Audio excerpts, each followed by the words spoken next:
दर्शकबिन नमस्कार, स्वागत छ कार्यक्रम माउन्टेन संवाद। आजको माउन्टेन संवादमा हामी राष्ट्रिय प्रजातन्त्र पार्टीको एजेन्डामा रहेर संवाद गर्नेछौँ। राष्ट्रिय प्रजातन्त्र पार्टीले नयाँ नेतृत्व पाएको छ। राजेन्द्र प्रसाद लिङदेनको नेतृत्वमा नयाँ नेतृत्व पाएको छ।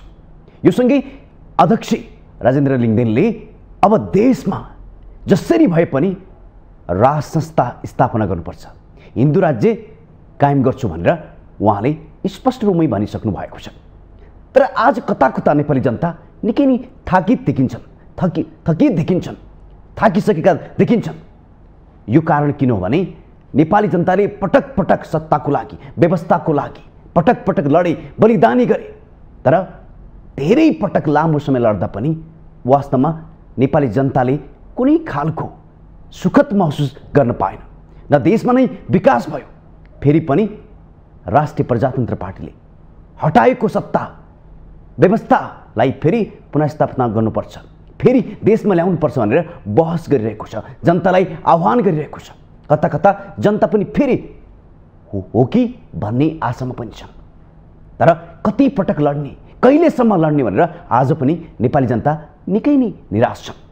यो निकै नै दुःखद क्षण, लामो इतिहासदेखि नेपाली जनता लडिरहेका छन्।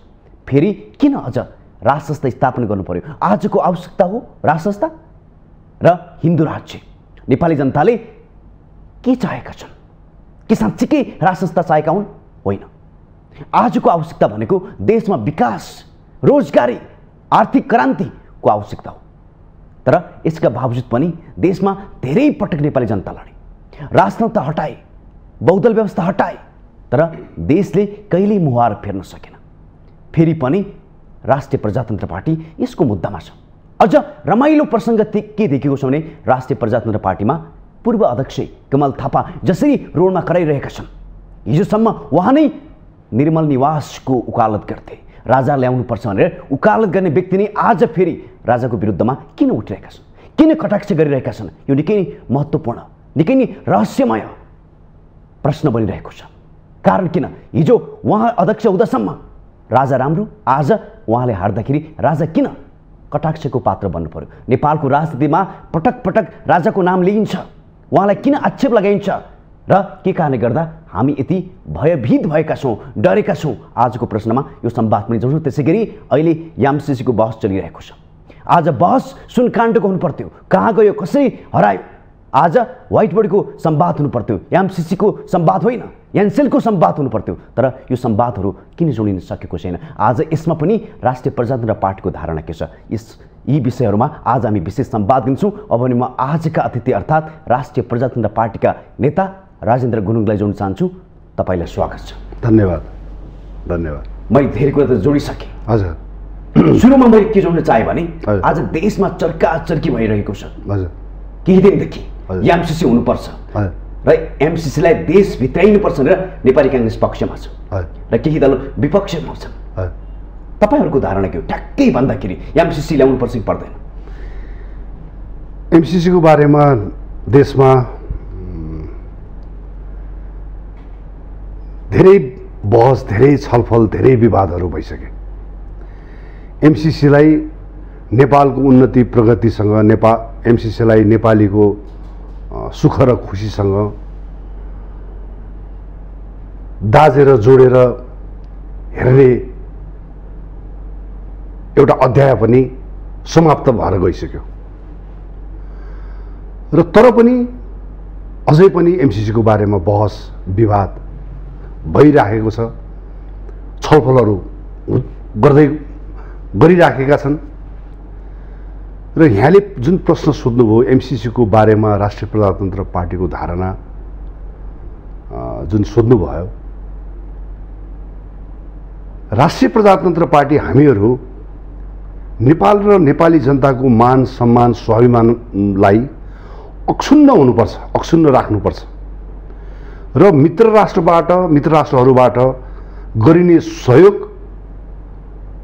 उनीहरूको स्वार्थलाई तिलाञ्जली दिएर निस्वार्थ रूपमा नेपाल र नेपालीको हित र उन्नतिका लागि त्यसमा मात्रै केन्द्रित रहेर हुनुपर्छ भन्ने हाम्रो मान्यता हो। र यो एमसीसी यो सहयोग धेरै विवादमा आयो। यो कस्तो किसिमको सहयोग हो अझ पनि नेपाली जनताले बुझ्न सकेको छैन। त्यसकारण जब यो विवादमा पुग्यो, विवादमा पुगिसकेपछि एमसीसी नेपाल र नेपाली जनताको हितमा छैन भनेर नेपाली जनता सडकमा देखा पर्न थाल्यो। सामाजिक सञ्जालहरूमा त्यही किसिमका अभिव्यक्तिहरू, दृष्टिकोणहरू आउन थाले। जब नेपाल र नेपाली जनतालाई एमसीसी चाहिँदैन भने यो एमसीसीलाई पास गर्नुपर्नेको कुनै कारण र अर्थ छ भन्ने मलाई लाग्दैन। त्यसकारण एमसीसी नेपाल र नेपाली जनताको हितमा छैन। नेपाल र नेपाली जनताले यो एमसीसी सहयोगलाई स्वीकार गर्ने मनोविज्ञान र दृष्टिकोण धारणा बनाएको छैन। त्यसकारण हामीहरू के चाहन्छौँ, हामीहरू के भन्छौँ भने एमसीसी लाई हामीले त नस्वीकार्ने आफ्नो ठाउँमा छँदैछ र जो अहिले सत्तामा छन्, जो सरकार पक्षमा छन्, उसले पनि एमसीसीलाई स्वीकार गर्नु हुँदैन। यो नै हाम्रो दृष्टिकोण र मान्यता हो। तपाईहरु एमसीसीको विरुद्धमा हुनुहुन्छ यसरी बुझौँ। अब स्वीकार्य छैन नेपाली जनताको लागि। एमसीसीको बारेमा हामी प्रष्ट छौँ। यसले यो मुद्दाले नेपाल र नेपाली जनतालाई विभाजित गर्यो। नेपाल र नेपाली जनतालाई यो मुद्दाको बारेमा बहसमा ल्यायो। नेपाल र नेपाली जनतालाई बाँड्ने काम गर्यो। जुन सहयोगले नेपाल र नेपाली जनतालाई विभाजित गराउँछ अथवा बाँड्ने काम गर्छ त्यो सहयोगहरू स्वीकार्य हुन सक्दैन। तपाईले के सोध्न चाहे भने आज राष्ट्रिय मुद्दामा सबै पार्टी एकजुट भएर हजुर गहन रूपमा बहस हुनु पर्थ्यो। तर आज के देखिन्छ भने कसैले फलिफाप हुन्छ देशको लागि, एमसीसी ल्याउनै पर्छ भनेर अझ भन्नै पर्दाखेरि कांग्रेस लगायत धेरै दलहरू यसको पक्षमा देखिन्छ। हिजोसम्म कोही पक्षमा थिए, आज विपक्षमा उत्रेका छन् एमसीसी कै बारेमा। आफ्नो पक्षमा हुँदाखेरि त्यो राम्रो फलिफाप, तर आज कोही पनि अर्थात् एकजुट भएर देशका नेताहरू, पार्टीहरू यसमा बहस किन गर्दैन, मात्रै पक्ष विपक्ष भइरहेको छ। खास कारण के हो जस्तो लाग्छ? यहाँले बडो मार्मिक प्रश्न गर्नुभयो। अहिले भर्खरै नेपाली कांग्रेसको महाधिवेशन सम्पन्न हुँदैछ। नेपाली कांग्रेसको महाधिवेशन सम्पन्न हुँदै गर्दा मलाई विश्वर प्रसाद कोइरालाले भन्नुभएको उहाँको विचार म स्मरण गराउन चाहन्छु। यो प्रजातन्त्रलाई, प्रजातान्त्रिक आचरण र व्यवहार हामीले सही मानेमा हामीले उतार्न सकेनौँ भने प्रजातन्त्र प्रजातन्त्र रहँदैन। यो माई खाने भाँडो रहन्छ। यसमा टाठा बाठा सुकिला धनीहरू चाहिँ त्यस्तै किसिमका चाहिँ पृष्ठभूमिमा भएका चाहिँ चलखेल गर्नेहरू, माफियाहरू, त्यस्तोहरूको हातमा चाहिँ यो जान्छ र जसले यसलाई उपभोग गर्नुपर्ने हो, जसको लागि यो प्रयोग गरिनुपर्ने हो, त्यहाँसम्म यो पुग्न दिँदैन। त्यसमा चाहिँ सतर्क र सजग रहनुपर्छ भनेर भन्नुहुन्थ्यो। अब त्यो पढ्न पाइन्छ। र अहिले यहाँले जुन प्रश्नमा जुन सोध्नुभयो, अहिले मुलुकको अवस्था ठ्याक्कै त्यस्तै छ। मुलुक र जनताको हितमा, मुलुक र जनतालाई केन्द्रबिन्दुमा राखेर राजनीति गर्नेहरूले, सत्तामा पुग्नेहरूले, राजनीतिक पार्टीहरूले, दलहरूले, दलका नेताहरूले त्यो आचरण र व्यवहार गर्नुपर्ने हो।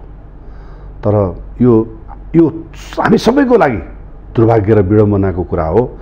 ६२-६३ को आन्दोलन पछाडि मुलुक र जनतालाई केन्द्रबिन्दुमा होइन, देशलाई केन्द्रबिन्दुमा होइन, आफ्नो स्वार्थलाई, आफ्नो पार्टीलाई, पार्टीको पनि गुटलाई, गुटमा पनि आफ्नो परिवारलाई उनीहरूको स्वार्थ पूर्ति गर्नको लागि उनीहरूलाई केन्द्रबिन्दुमा राखेर काम गर्ने परम्परा र संस्कार स्थापित भएर गयो।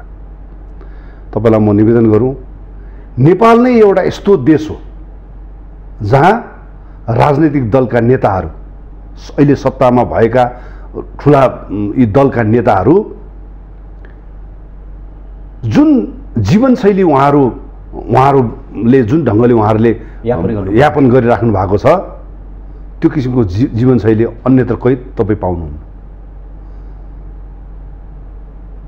साधारण किसिमको चाहिँ रोग लाग्यो, बिरामी भयो भने कुनै पनि दलको नेताहरू यहाँ तपाईँले उपचार गरेको तपाईँले पाउनुहुन्न, भेट्नुहुन्न। तुरुन्तै विदेशमा उहाँहरू जान सक्ने त्यो किसिमको सामर्थ्य, त्यो किसिमको हैसियत अहिलेका दलका नेताहरूले राख्नुहुन्छ। यो कस्तो व्यवस्था ल्यायौँ, यो कस्तो किसिमको परिवर्तन भयो। आज नेपाली जनता आक्रोशित छ, निराश छन्। त्यसकारण अहिलेका दल, अहिलेका नेताहरूलाई जनताप्रति उनीहरूको जुन जिम्मेवार छ त्यो जिम्मेवारीलाई उनीहरूले बोध गरेको छैन। उनीहरूले त्यसलाई त्यो गम्भीर ढङ्गले उनीहरूले लिएको छैन। त्यसकारण हामीहरू विचारको राजनीतिलाई प्रधान ठान्छौँ। विचारको राजनीति स्थापित हुनुपर्छ, मूल्य मान्यताको राजनीति स्थापित हुनुपर्छ, संस्कारको राजनीति स्थापित हुनुपर्छ भन्ने हामी त्यो एउटा विचारसहित, त्यो दृष्टिकोणसहित, त्यो आदर्शसहित हामीहरू अगाडि बढेका छौँ। र यो बडो दुर्भाग्य र विडम्बना हो। मैले अहिले भर्खर निवेदन गरेँ, अहिले भर्खरै सम्पन्न भएको 3वटा दलको महाधिवेशनलाई तपाईँले हेर्नुभयो भने पनि तपाईँले विचारलाई केन्द्रबिन्दु बनाएर, विचारलाई प्रधान बनाएर दलहरूको महाधिवेशन सम्भव हुन सकेन। तपाईँ एमालेको उदाहरण लिनुहोस्। एमालेमा रामबहादुर थापा र अर्को चाहिँ टोपबहादुर रायमाझीहरू जस्ता हाबी भए। त्यहाँ पुरानो एमालेहरूले त्यो अवसर प्राप्त गरेको भएदेखि त्यो जस्टिफाई हुन सक्थ्यो। त्यो विचारको ढङ्गले, निष्ठाको ढङ्गले, आस्थाको ढङ्गले त्यो तार्किक पनि हुन सक्थ्यो होला। तर एउटा पार्टीमा यात्रा गरेको स्वार्थको लागि अहिले रामबहादुर थापा र टोपबहादुर रायमाझी एमालेमा हाबी भयो। त्यहाँ घनश्याम भुषाल, भीम रावलहरू जस्ता पुराना एमालेहरूको पन्तविजोग र रुवावासी हामीले हेरिराखेका छौँ। त्यस्तै नेपाली काङ्ग्रेसको भर्खरै अहिले मतगणनाहरू जारी छ। त्यसमा केही परिणामहरू चाहिँ आइ पनि सक्यो। नेपाली काङ्ग्रेसमा राष्ट्रिय प्रजातन्त्र पार्टीबाट नै जानुभएको, नेपाली काङ्ग्रेसमा जानुभएको सुनिल बहादुर थापाले पनि केन्द्रीय सदस्यमा उहाँ निर्वाचित हुनुभएको छ। उहाँ निर्वाचित हुनुभएकोमा म अत्यन्त खुसी छु र उहाँलाई म बधाई र शुभकामना पनि म व्यक्त गर्न चाहन्छु। तर त्यो पार्टीमा पनि त्यो पार्टीका महाधिवेशन प्रतिनिधिहरूले सुनिल थापालाई भन्दा तल रामशरण महत, बलबहादुर केसी, गुरु घिमिरेहरूलाई राख्यो। पछि विचारको राजनीति गर्ने भएको भए त्यो किसिमको परिस्थिति हुन सक्थ्यो। विचारले प्रधानता पाएको भए त्यहाँ त्यही किसिमको व्यक्तिहरू, त्यही किसिमका मान्छेहरूलाई चुनिन्थ्यो होला।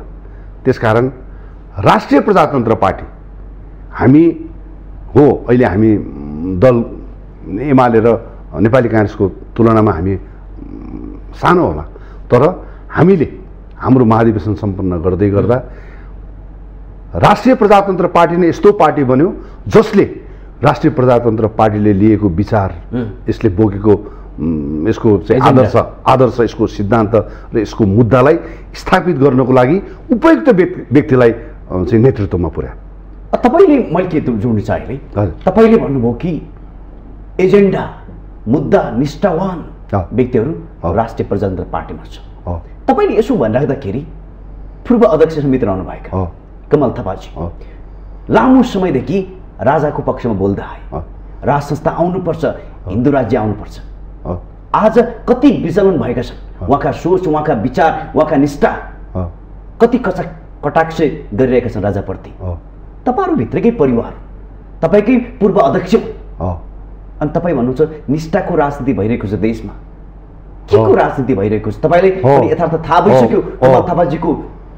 यहाँलाई म निवेदन गरौँ, मैले जुन निष्ठा, मूल्य, मान्यता, आदर्शको राजनीतिको जुन मैले निवेदन गर्दै थिएँ, राष्ट्रिय प्रजातन्त्र पार्टीका महाधिवेशन प्रतिनिधि साथीहरूले साँच्चीकै विचारको, साँच्चीकै मूल्य मान्यताको, साँच्चीकै संस्कारको, साँच्चीकै निष्ठाको राजनीति गर्नुभएको रहेछ। त्यसकारण त्यो परिणाम आएको रहेछ भन्ने कुरा अहिले झन् त्यसको सान्दर्भिकता बढेर गएको छ। त्यो अरू झन् त्यो प्रमाणित भएको छ, अरू झन् त्यो प्रष्ट भएको छ।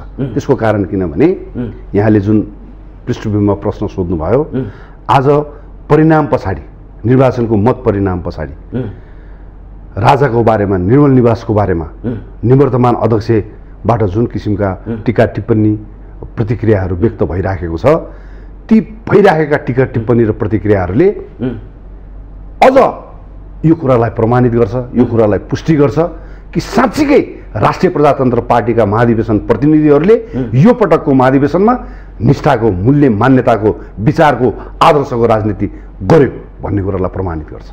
मैले फेरि पनि यसमा के थप्न चाहे, कमल थापा मात्र होइन, जब कसैको बारेमा प्रतिकूल अवस्था आउँछ भने त्यो बिचमा राजाले बोल्यो भने सबैले कटाक्ष गर्छ। कति कमजोर छन् हाम्रो नेताहरू, कति धैर्यता छैन हाम्रो नेताहरूमा, त्यो स्पष्ट देखिन्छ। आज त्यो कमल थापालाई परेको छ। आज उहाँको अनुकूलमा उहाँले जित्नु भएन, उहाँ अध्यक्ष बन्नु भएन, आज उहाँ नै राजाप्रति खनिनु भएको छ। पटक पटक, एकचोटि होइन, पटक पटक। किन यस्तो किसिमको चरित्र देखिन्छ नेताहरूमा र तपाईँकै पूर्वज हुनुहुने? यो बडो दुर्भाग्य हो, यो विडम्बना हो कि आफूले गरेका क्रियाकलाप, आफ्नो आचरण र व्यवहार को कारण हामी स्खलित हुन्छौँ। म असफल हुने भनेको मैले गरेका कार्यहरू, मेरा क्रियाकलापहरू, मेरा चरित्रहरू, मेरा व्यवहारहरू, मेरा निर्णयहरूको कारणले म असफल अनि सफल हुने हो। सफल हुँदाखेरि आफ्नो कारणले, असफल हुँदाखेरि अर्काको कारणले भन्ने जुन एउटा मनोविज्ञान छ, यो मनोविज्ञानलाई यो मनोविज्ञानबाट हामीहरू उम्किनुपर्छ, निस्किनुपर्छ। धरातली यथार्थ र वस्तुगत वास्तविकता, यथार्थता, त्यसलाई स्वीकार्नुपर्छ। र साँचो के हो भने महाधिवेशनका प्रतिनिधिहरूले निर्वाचनमा मन सहितको मत दिएर माननीय राजेन्द्र प्रसाद लिङ्गदेनज्यूलाई निर्वाचित गराउनु भएको हो। र जे जस्ता किसिमका क्रियाकलाप, टिप्पणी, अभिव्यक्तिहरू छन्, ती मैले यहाँलाई भनिराख्नु पर्दैन। त्यसका बारेमा सामाजिक सञ्जालहरू बोलिराखेको छ, मिडियाहरू बोलिराखेको छ। हामी यत्र तत्र पढ्न र हेर्न हामी पाउँछौँ। ती प्रतिक्रिया र ती टिका टिप्पणीको बारेमा कस्तो किसिमको एउटा प्रतिक्रिया फेरि प्राप्त भइराखेको छ भन्ने बारेमा यो मैले धेरै यहाँलाई मैले भनिराख्नु पर्दैन। त्यसकारण यो बडो यो दुःखद कुरा हो, बडो चाहिँ यो दुर्भाग्य हो।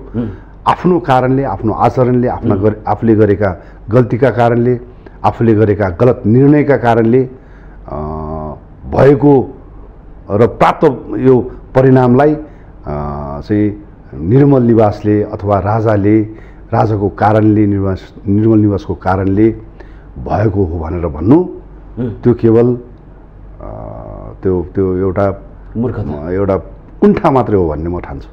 तपाईँले के सोध्नु चाहे भने, तपाईँहरूले एजेन्डा त बोक्नु भएको छ, ठिक छ, तर नेपाली जनता भ्रमित भए। 15 वर्षदेखि त्यही एजेन्डा, त्यही मुद्दालाई बोकेर हिँडेका कमल थापा आज विक्षिप्त भएर हिँडिरहेका छन्। उहाँलाई यस्तो लागिरहेको छ कि मैले बोकेको एजेन्डा, उहाँको चरित्रले बोल्छ कि मैले फ्रड गरिरहेको थिएँ, साँच्चीकै नेपाली जनतालाई धोका दिइरहेको थिएँ।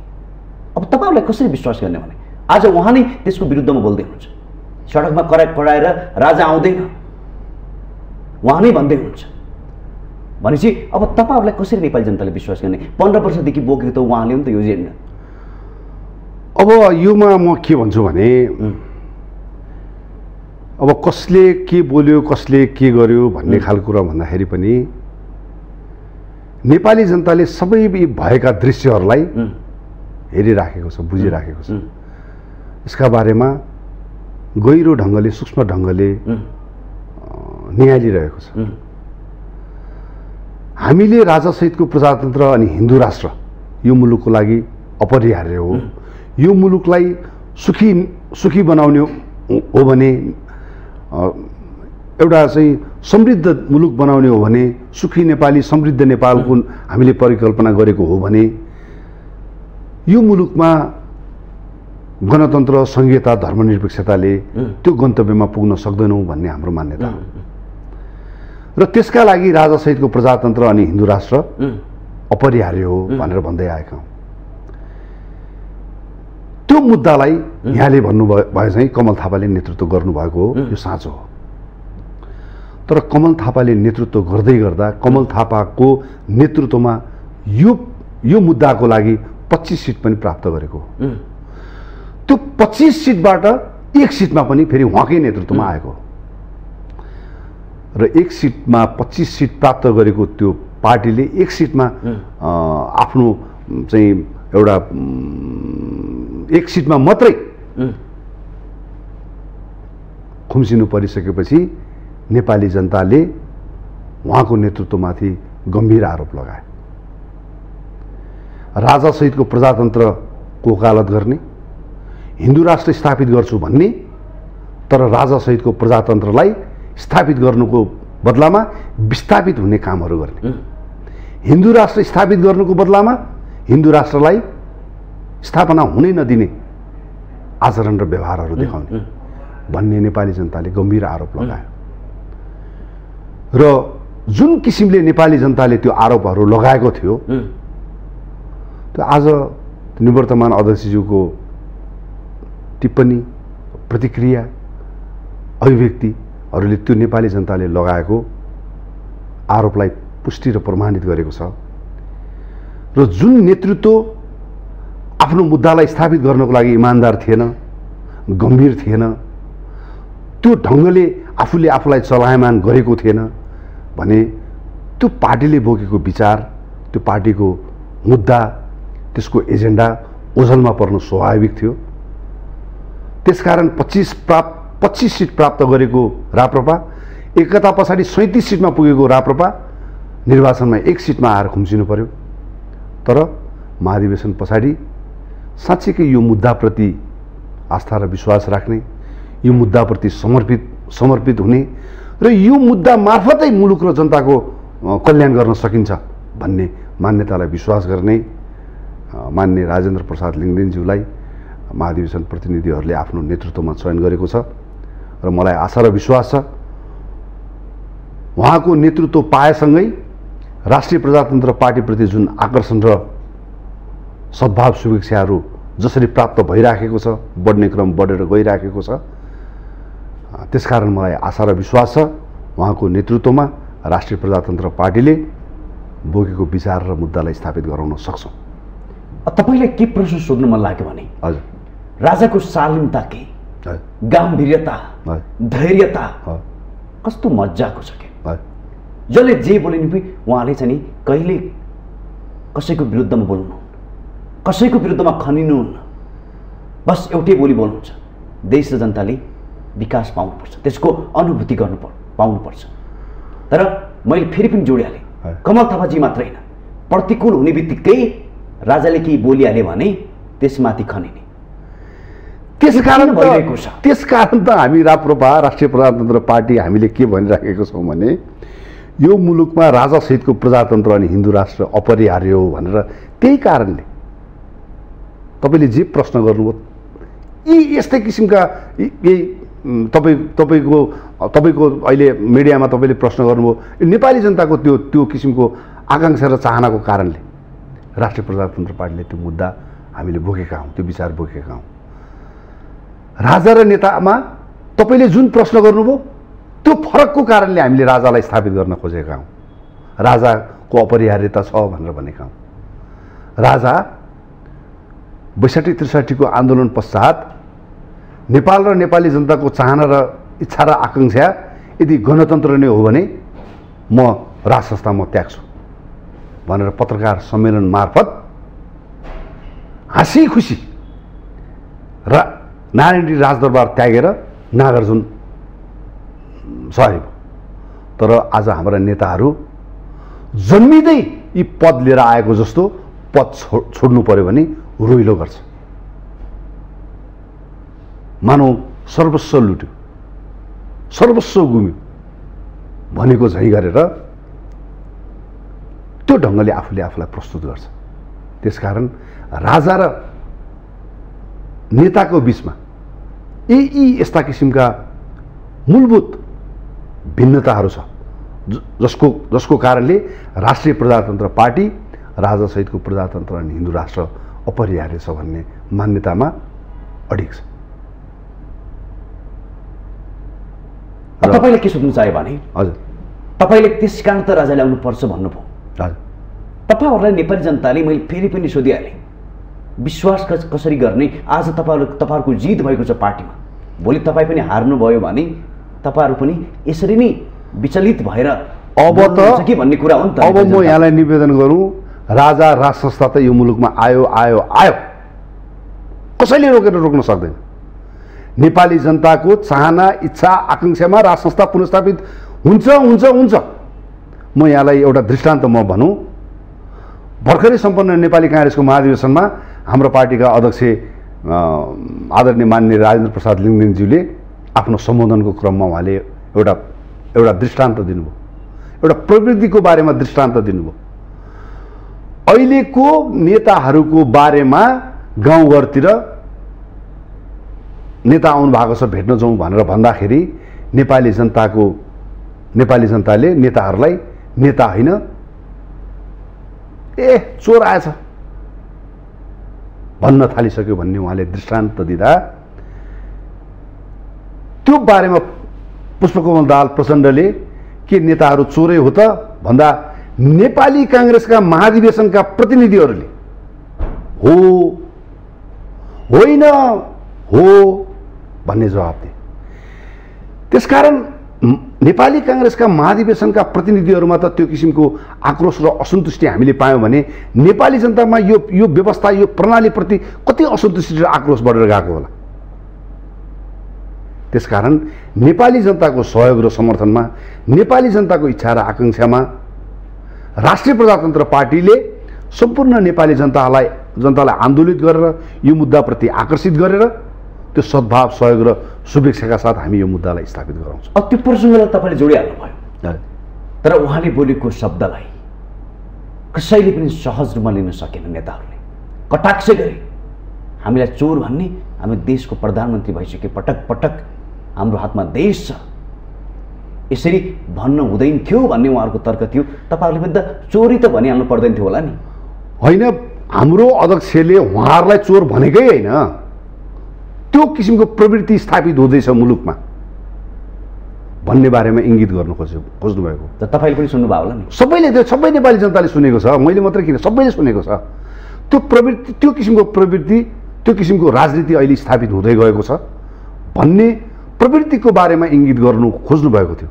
तर चोरको खुट्टा काट भन्दाखेरि चोरले चाहिँ खुट्टा तानेको चाहिँ उहाँहरूले त्यसको बारेमा व्याख्या गर्न थाल्नुभयो।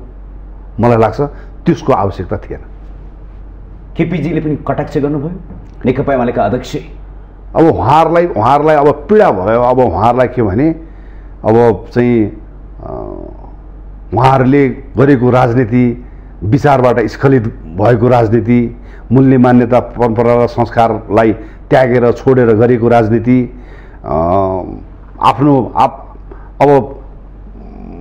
आफ्ना जीवनशैलीलाई भौतिक रूपमा बडो आलिशान ढङ्गले व्यतीत गर्नको लागि गरेको राजनीतिलाई चुनौती दिनको लागि विचारसहितको राजनीति, मुद्दा दृष्टिकोणसहितको राजनीति बोकेर एउटा भर्खरको एउटा युवा आएर हाम्रो उपस्थितिमै यो ढङ्गले प्रस्तुत गर्यो भन्ने त्यो छटपटाहट, त्यो चिन्ता, त्यो डरको कारणले आएको उहाँहरूको अभिव्यक्ति हो भन्ने लाग्छ मलाई।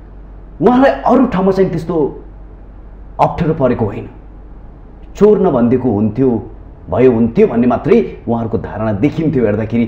तपाईँहरूको अध्यक्षले यो किन भने? त्यही त मैले यहाँलाई भने नि, उहाँले कसैलाई चोर भनेर भन्नुभएकै होइन कि। अहिलेको मुलुकको राजनीति,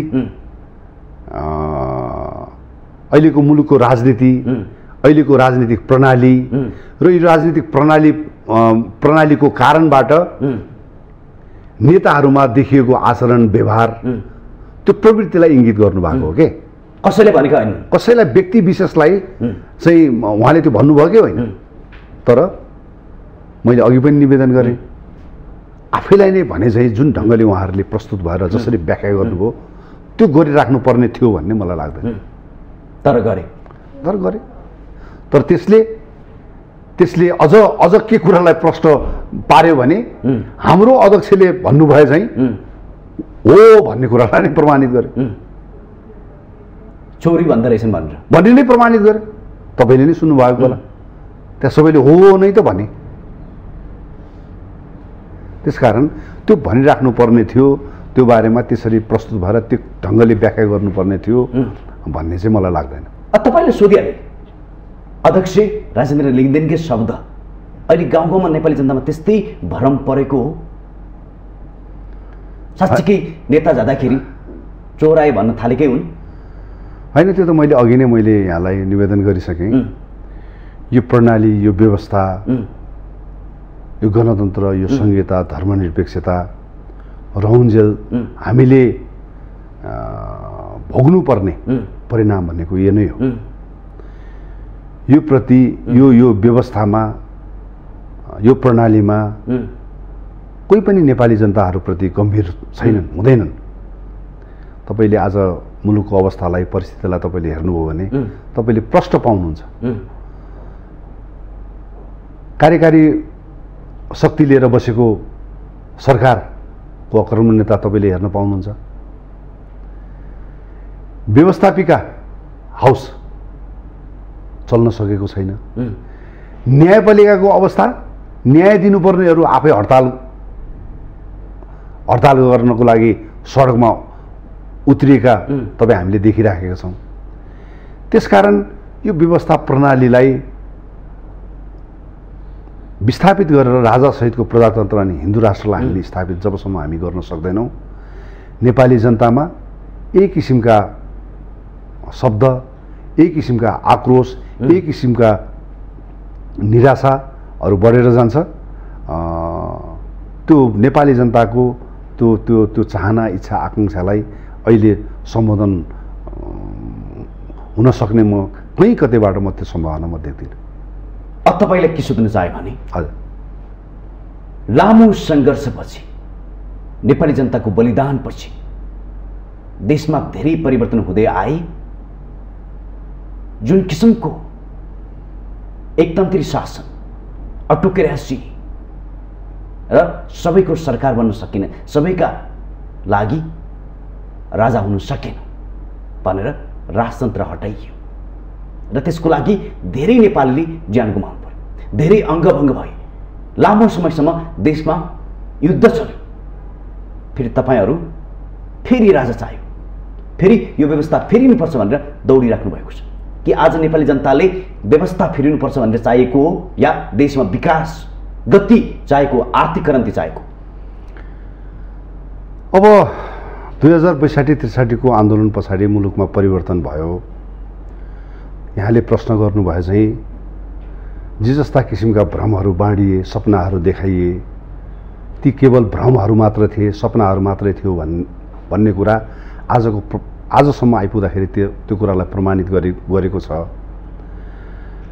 र यो परिवर्तन के का लागि परिवर्तन गरिएको रहेछ भन्ने पनि पुष्टि भइसकेको छ।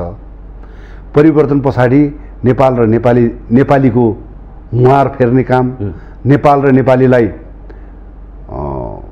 समृद्ध गराउने काम, नेपालीको जीवनस्तरलाई उकास्ने काम र अन्तर्राष्ट्रिय स्तरमा नेपाल र नेपालीको स्वाभिमानलाई गर्व र गौरव गराउने काम यो 16-17 वर्षको अवधिमा हुन सकेन।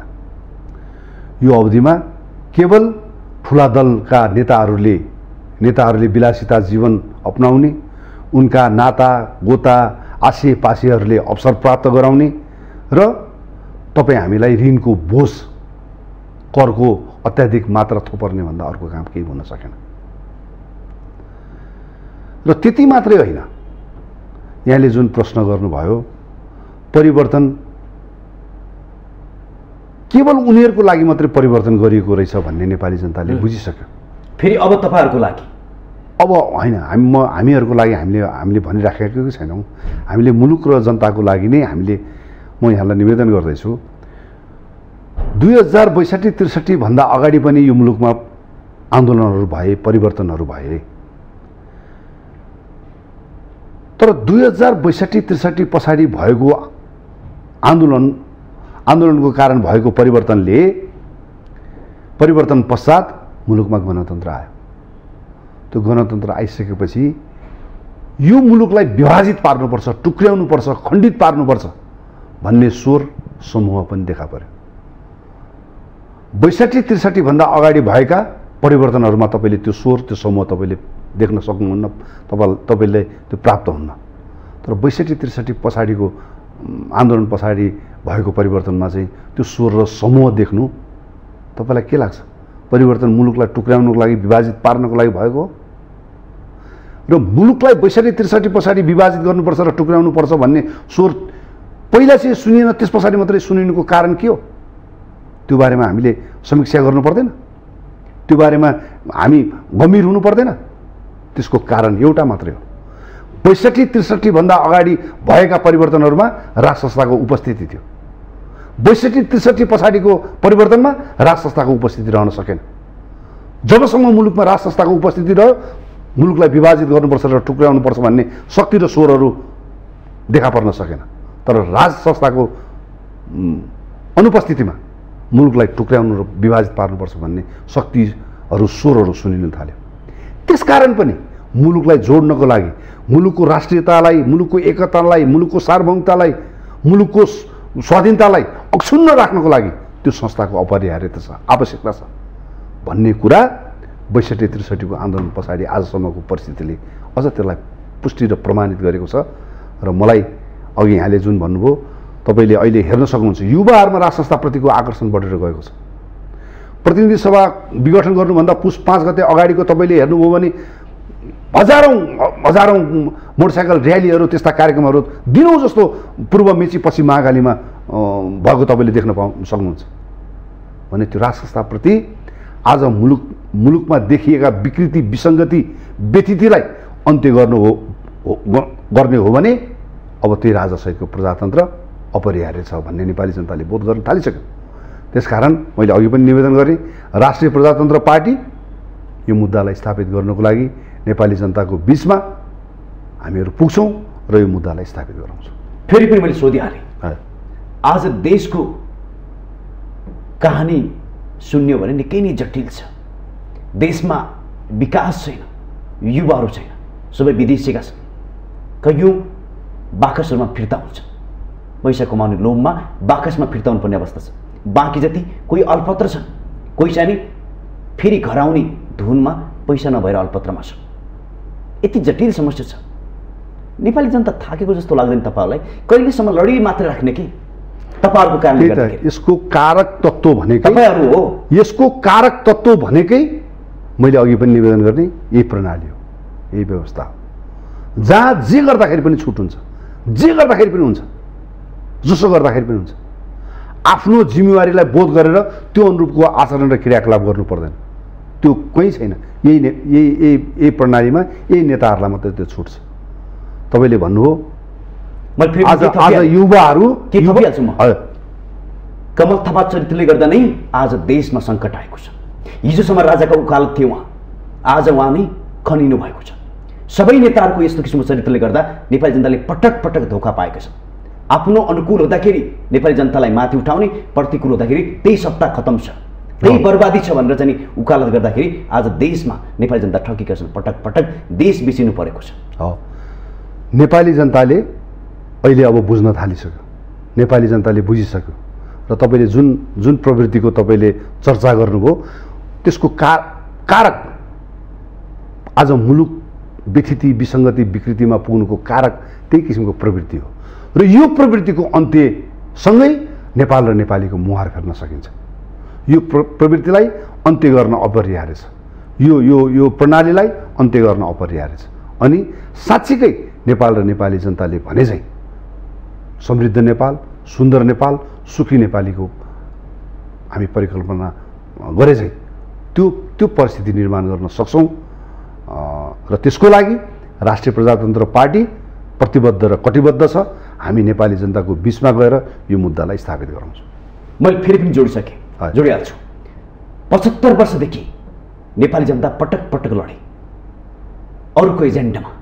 कसको एजेन्डा अझै पनि थाहा छैन। त्यो कहिलेका नेताहरूले पनि बोल्छन् यो हाम्रो एजेन्डै थिएन, त्यो एजेन्डा लड्दै आए। तर यो 75 वर्षको इतिहास हेर्ने भने विश्वमा धेरै देशले आकाश पाताल गरिसके विकासको लागि।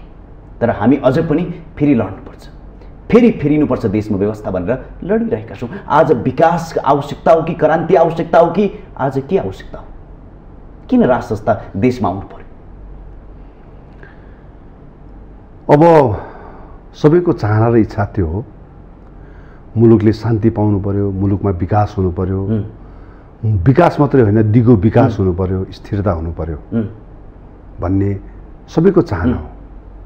तर हामीले देख्यौँ, हामीले प्रयोग गऱ्यौँ, हामीले प्रयोग गरेका हाम्रा प्रयोगहरूबाट हामीले के पायौँ भने हामीले भने चाहिँ यो मार्ग होइन रहेछ, यो मार्गबाट त्यो गन्तव्यमा नपुगिँदो रहेछ भन्ने प्रमाणित र पुष्टि भयो।